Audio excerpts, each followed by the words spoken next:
अवस्था सबसे बड़ा सुख है। निर्विकल्प अवस्था अंतिम अवस्था है। योग दर्शन के अनुसार निर्विकल्प की कैटेगरी नीचे है, उनकी अलग श्रेणियों का विभाजन है। लेकिन सरल ढंग से निर्विकल्प अंतिम है। पारक सिद्धांत हो, वेदांत हो, वो निर्विकल्प को अंत मानते हैं। परिभाषाएं अलग अलग हो जाती हैं। कोई कल्पना न उठना, संकल्प का उदय न होना निर्विकल्प है। और इसके अलावा और क्या है? चित्त शून्य हो जाए, चेतन अस्तित्व माया प्रपंच से शून्य, उसमें माया प्रपंच नहीं। जब मन शांत हो गया तो प्रपंच कहां रहा? मन ही प्रपंच है, मन ही विस्तार है। लेकिन ये बात साधारण साधकों को समझ में नहीं आती है, बाकी लोगों को तो दूर है। जो काफी दिनों से वैराग मार्ग में है, साधना भी करते हैं, सज्जन भी हैं, वो इस चीज को नहीं समझ पाते। कारण क्या है कि मन का गर्दा गुब्बार भी बहुत है, तो वो दशा नहीं पाते हैं। तो उनको लगता है कि ये आदर्श है केवल, ऐसा होता नहीं। लेकिन ऐसी बात नहीं है। मन बिल्कुल शांत हो जाता है, कोई कलह नहीं रहता है, और इसके समान कोई अमृत नहीं है। अमृत कहीं बाहर है।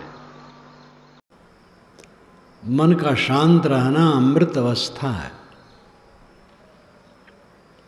ये बिल्कुल संभव है। कठिन और सरल दोनों प्रकार से कहा गया। कठिन इसलिए है क्योंकि आदत खराब है। अहंकार ममकार परत पर परत है। वो अपनी समझ में ही नहीं आता है कि कितना अहंकार है, कितनी आसक्ति है, कितनी दुर्बलता है। आदमी माने रहता है कि मैं ज्ञानी हूँ, समझदार हूँ, सब कुछ जानता हूँ, योग्य हूँ, पुराना हो गया हूँ, बूढ़ा साधु हूँ, आज से थोड़े 50 बरस से साधु, विद्वान हूँ, शास्त्रज्ञ हूँ। ये सब अहंकार रहता है। मेरे बाल अनुभव में पके हैं, बूढ़ा हूँ। बूढ़े का आदर होना चाहिए। जिनकी उम्र अपने से बड़ी हो उनके लिए आदर होना चाहिए। साधु मार्ग में जो पहले आए हैं, चाहे कम उम्र हो, उनका आदर होना चाहिए। और ज्ञान है अधिक, रहनी है अधिक, उनका आदर होना चाहिए। योग्यताएं हैं, उनका आदर होना चाहिए।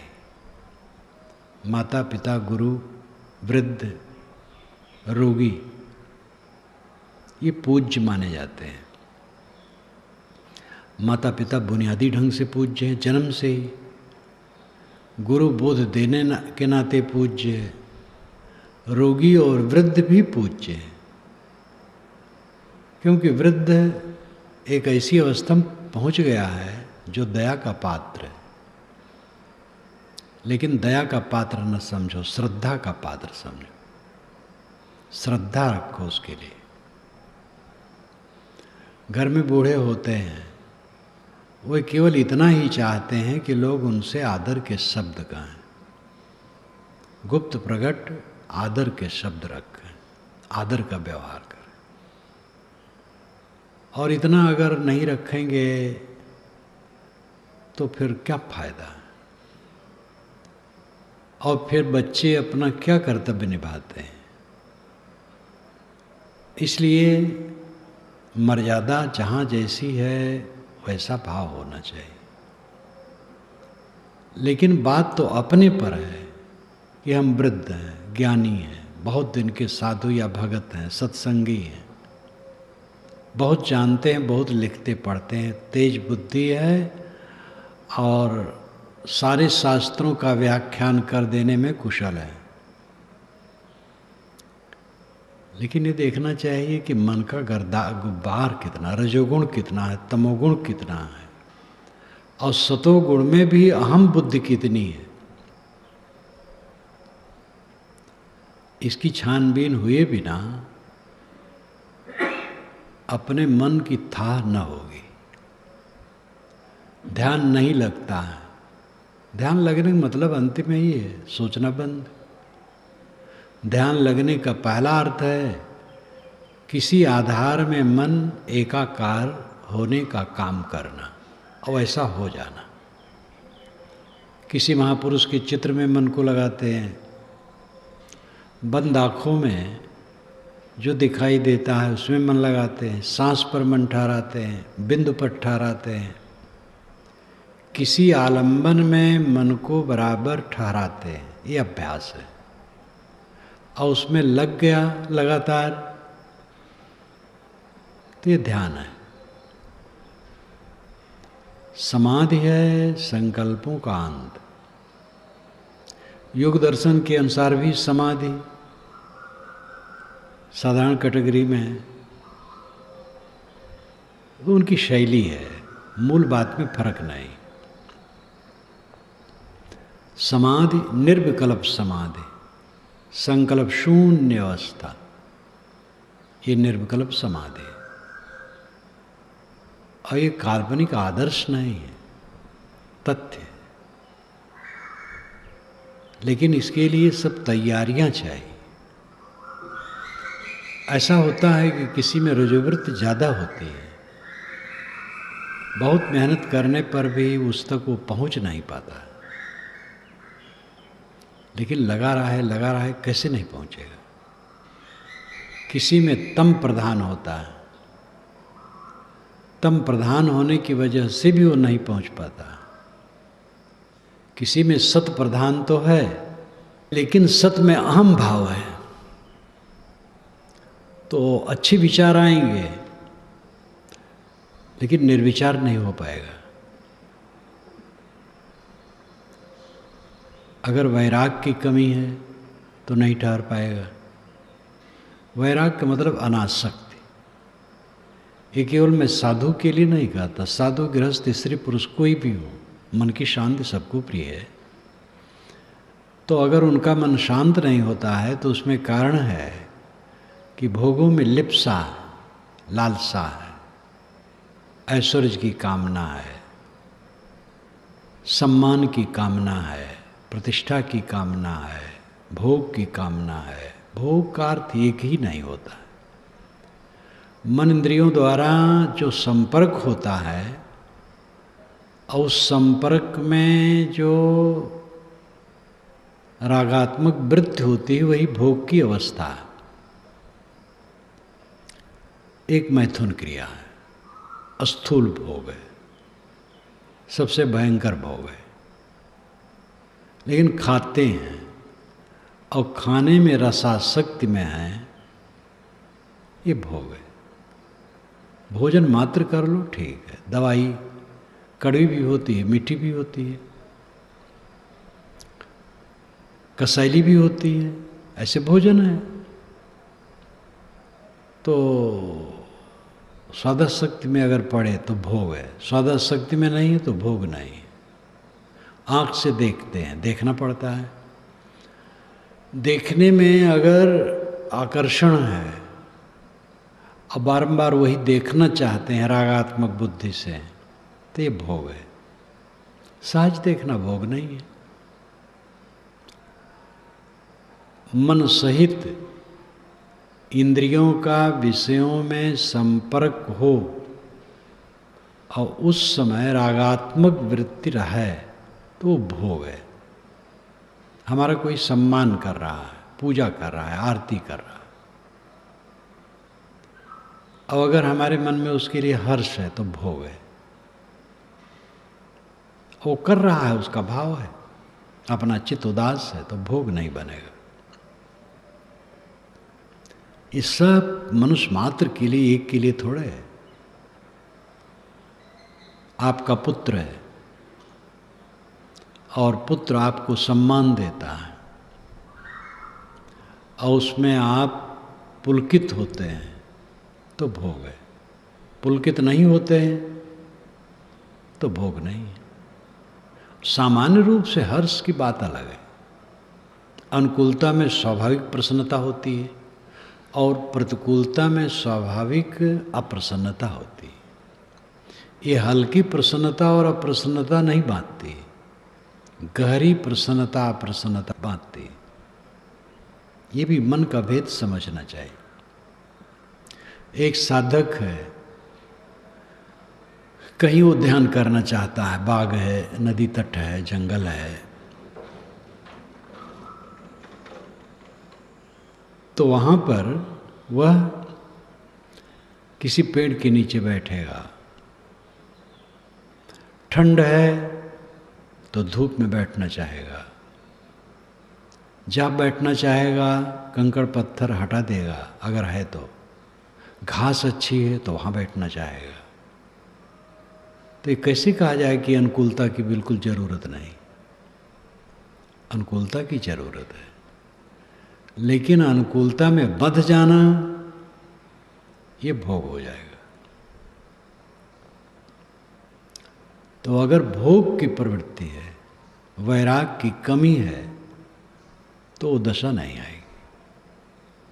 गृहस्थी कपड़े में है, कोई स्त्री है, पुरुष है, साधु तो काम है, कोई भी हो, अगर मन में पूर्ण अनासक्ति है तो समाधि लगेगी, पूर्ण अनासक्ति नहीं है तो समाधि नहीं लगेगी। तो अवैराग्य में, आसक्ति में समाधि नहीं लगती। अबोध है, बोध नहीं है, मन अलग है, मैं अलग हूं, ये समझ नहीं है, तो समाधि क्या लगेगी? तो मन का संकल्प ही अपना स्वरूप लगता है। एक गंभीर भक्त हमसे कहते थे कि साहब बहुत पहले जब आप मिले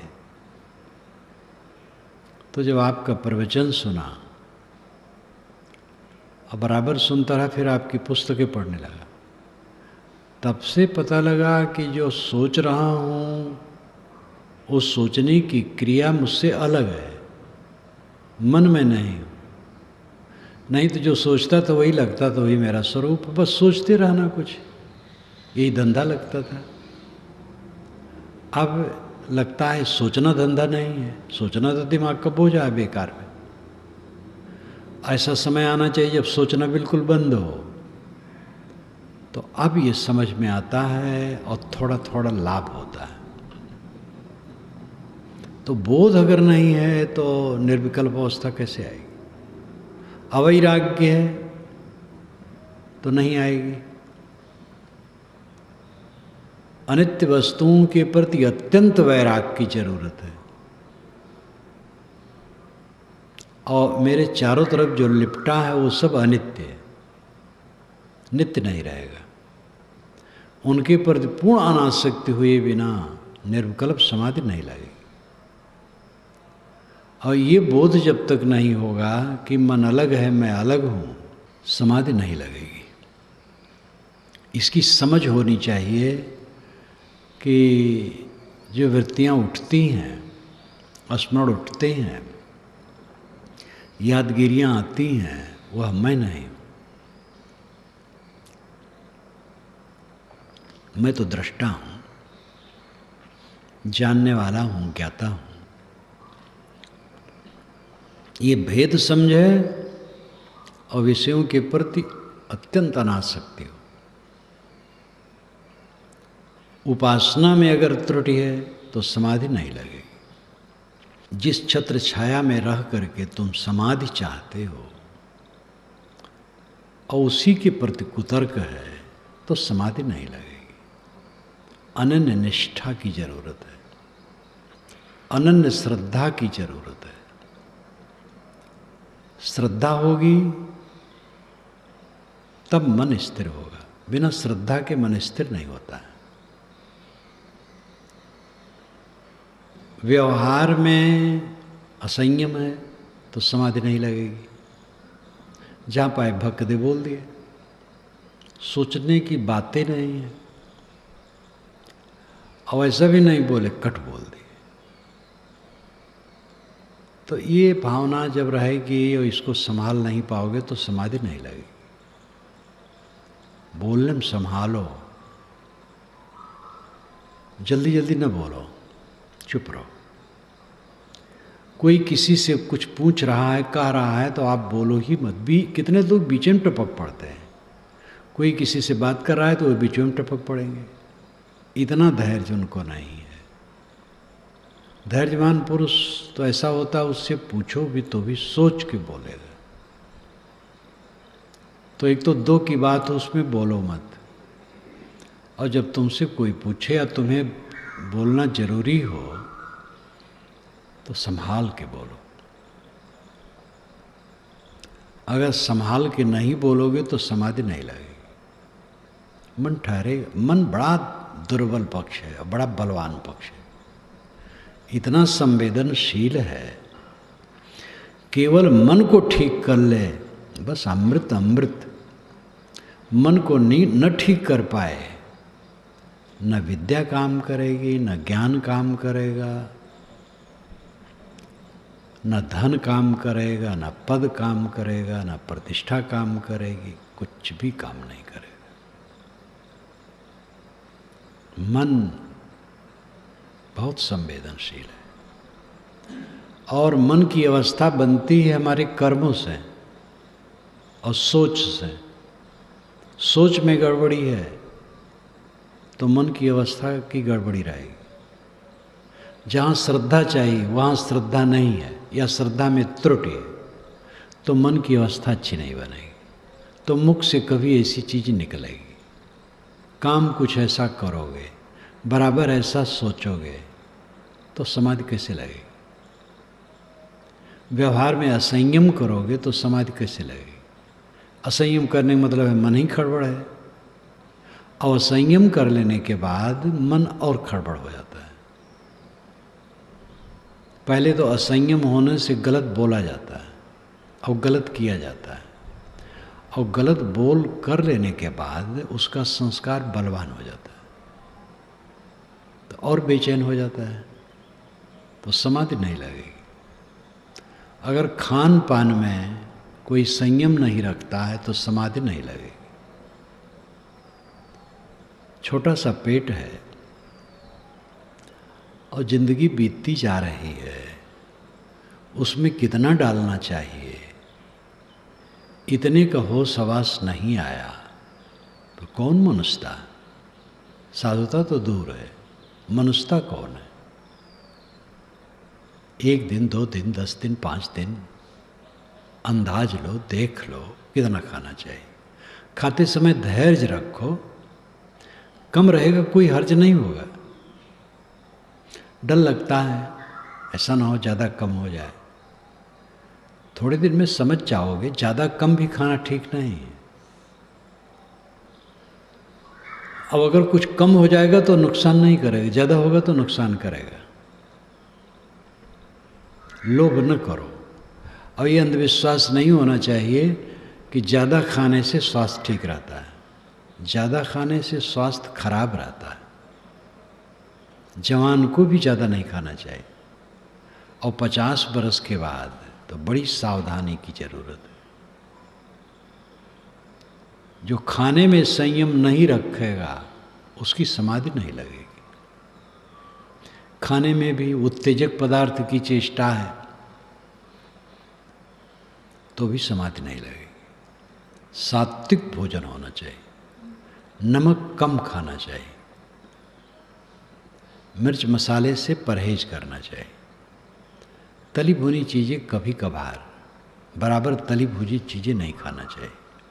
एक सेठ मुझसे मिलने आए, सुल्तानपुर ज़िले में मैं था, तो वहाँ के संत ने बताया कि साहब इनके यहाँ शाम को रोज़ पूड़ी बनती है, दिन में दाल भात रोटी सब्जी, और शाम को रात वाला भोजन सब्जी पूड़ी।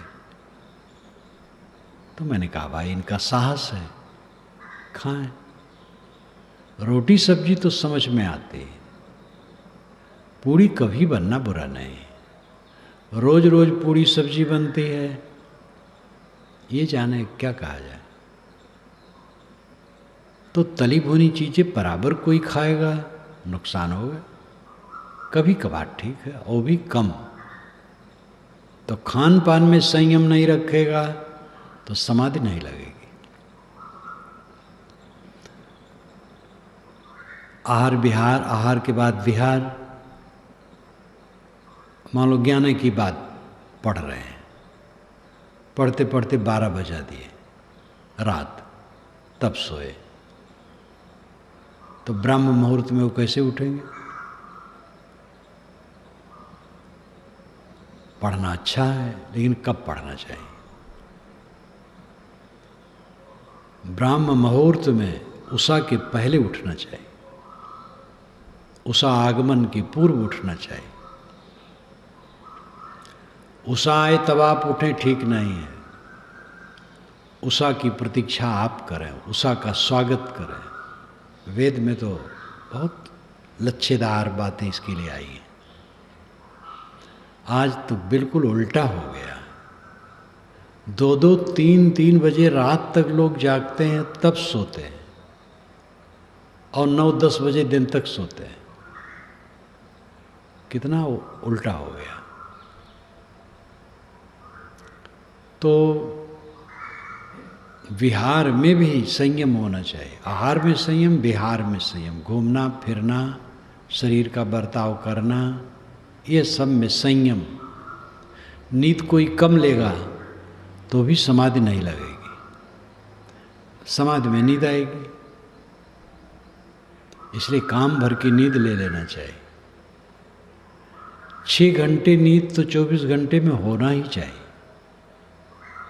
कुछ लोग कहते हैं हम 4 में हमारा काम बन जाता है। अब अभ्यास है। एक ड्राइवर ने मुझे कहा, वो ड्राइवर बस ले करके भारत के विभिन्न क्षेत्रों में जाता है। हिमालय की तरफ जाएगा, दक्षिणी भारत, पश्चिमी, पूर्वी, उसी में उसकी ड्यूटी है, एक कंपनी में है। तो मैंने कहा 2 ड्राइवर रहते हो? कहे नहीं साहब, अकेले रहता हूँ। उनके तो सोते कैसे? कहे 2 घंटा सोने को मिल जाए फिर अड़चन नहीं पड़ता। तो अब वैसा बनाए है भाई, कोई खो जाए तो कोई हर्ज नहीं है। लेकिन मेरा अपना अनुभव है, 6 घंटे में सो लेता हूँ तो अच्छा रहता है। 5 घंटे में भी अड़चन नहीं पड़ता है।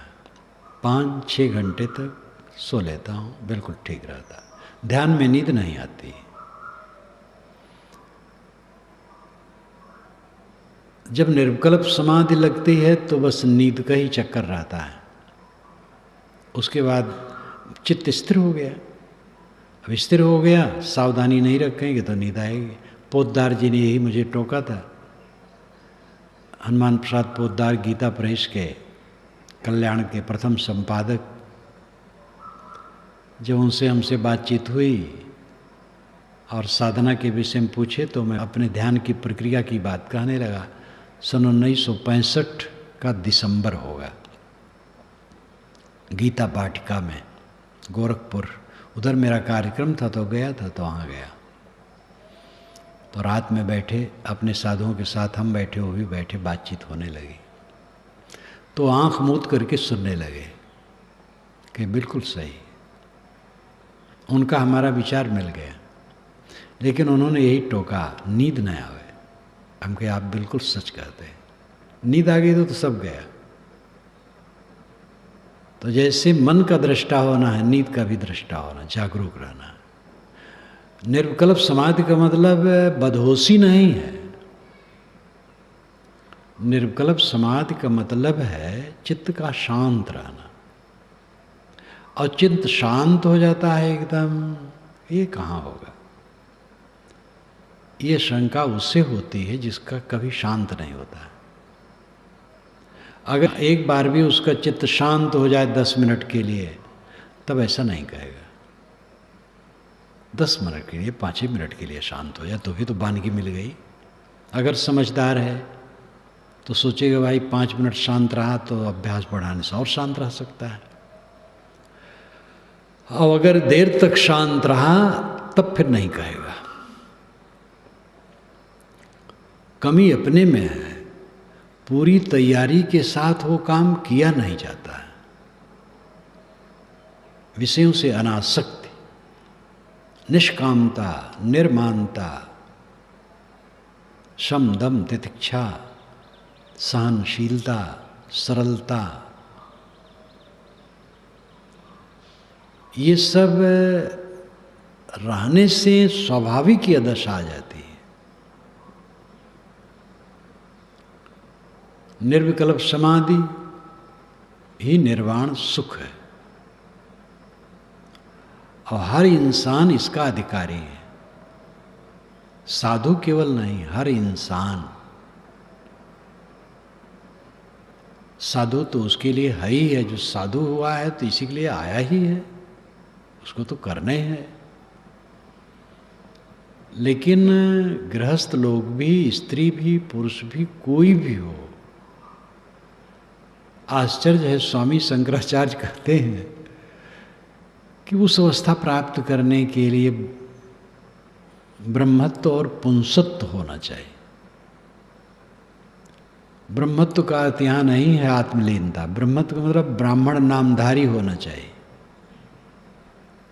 और पुरुष होना चाहिए, स्त्री नहीं, स्त्री नहीं होगा। क्योंकि ये श्रुति का रास्ता है। ऐसा प्रकांड पंडित स्वामी शंकराचार्य, महाविद्वान, कैसे मैं कहूं कि वो वेद नहीं जानता होगा। स्वामी शंकर का भास, जहाँ कुछ भाष्य किए हैं वो, और सायण का वेद का भास, दोनों की लेखनी जब मैं पढ़ता हूँ तो लगता है दोनों की भाषा एक है। दोनों की सरलता, प्रवाहता, विद्वता, तर्कशक्ति कितना अद्भुत है। और चारों वेदों में एक लाइन कहीं नहीं है कि अब्राह्मण और स्त्री का कल्याण नहीं होता। मानव मात्र इस समाधि के अधिकारी है। सच्चा सुख तो यही है, मन की शांति। स्वर्ग कहाँ है? स्वर्ग, स्वर्ग, स्व खुद ग गमन, अपने में आ गया, शांत हो गया, ये स्वर्ग है। वैकुंठ विकुंठ, कुंठा रहित हो गया, गांठें कट गई, उद्वेग शांत हो गया, वैकुंठ है। ये सब दार्शनिक भाषा की परिभाषा है। सरल ढंग से मन की शांति महासुख है और इसके अधिकारी मानव मात्र हैं। और यही काम न करके सब जल रहे, धनी निर्धन, अविद्वान विद्वान, सामान्य प्रतिष्ठित, सब चल रहे हैं। गृहस्थ चल रहे हैं, वेशधारी चल रहे हैं, सब चल रहे हैं। जो काम करना चाहिए नहीं करते। ये जीवन इतना महत्वपूर्ण है। उठते बैठते चलते फिरते खाते पीते मन की शांति में बिताने का जीवन है। शांति के सागर में निमज्जन करो। थोड़ा सा भोजन मिल जाना चाहिए, सादा गोदा, और थोड़ा सा कपड़ा और थोड़ी सी सोने की जगह, बस काफी है। और तो एक ही काम है, शीतल मन। किसी को 4 लाख की आमदनी है रोज और कोई 2000 रुपये तनख्वाह पाता है, तो क्या अंतिम स्थिति के लिए उसको लेकर के फर्क है? इतना होना चाहिए कि पेट भर जाए, तन ढक जाए और सोने की जगह रहे, बस काफी। और जो असली बात है वह है मन की शांति। बिस्तर पर जाएं, कोई तनाव ना हो, आनंद सागर चित्त, सो गए। नींद खुली, कोई झटका नहीं चित्त में, प्रसन्न आनंद, दिन भर का काम आनंद से कर रहे हैं। जिनको देख रहे हैं उनके प्रति श्रद्धा है, प्यार है, सद्भाव है। बड़ों के प्रति श्रद्धा, कुतर्क रहित, असूया दोष रहित, बड़ों के प्रति श्रद्धा, बराबर में प्रेम मैत्री भावना, छोटों के प्रति स्नेह, सद्व्यवहार, शीतल मन, ये सुखी जीवन का लक्षण है। सुखी जीवन का लक्षण कीमती कपड़े शरीर पर पड़ा रहना नहीं, कीमती भोजन नहीं, कीमती भोजन में कुछ धरा नहीं। ये सूखी रोटी दाल बहुत है, न दाल हो तो नमक भी काफ़ी है, भात नमक भी काफ़ी है, फिर और जो मिल जाए ठीक है। कीमती भोजन की ज़रूरत नहीं, कीमती कपड़े की ज़रूरत नहीं, कीमती मकान की ज़रूरत नहीं, कीमती गाड़ी की ज़रूरत नहीं, कीमती मन की ज़रूरत है। कीमती मन है निर्ग्रंथ मन, जिसमें अहम नहीं है, कुतर्क नहीं है, अश्रद्धा नहीं है, अवैराग्य नहीं है, अव्यवहारिकता नहीं है, सरलता पवित्रता है। ऐसा मक्खन मन। जीवन बड़ा अद्भुत है और बहुत जल्दी खो जाने वाला है। आप कभी नहीं खोएंगे। आपकी परम सत्ता आत्मा परम है, लेकिन अगर रहनी से न रहेंगे तो भटकेंगे। ये चांस मिला हुआ है, अपने को संभालो और निर्विकल्प समाधि की तैयारी करो। पूरा जीवन ऐसा व्यतीत करो कि ध्यान में बैठो, मन निर्विकल्प हो जाए, जिससे निर्वाण सुख का अनुभव करो।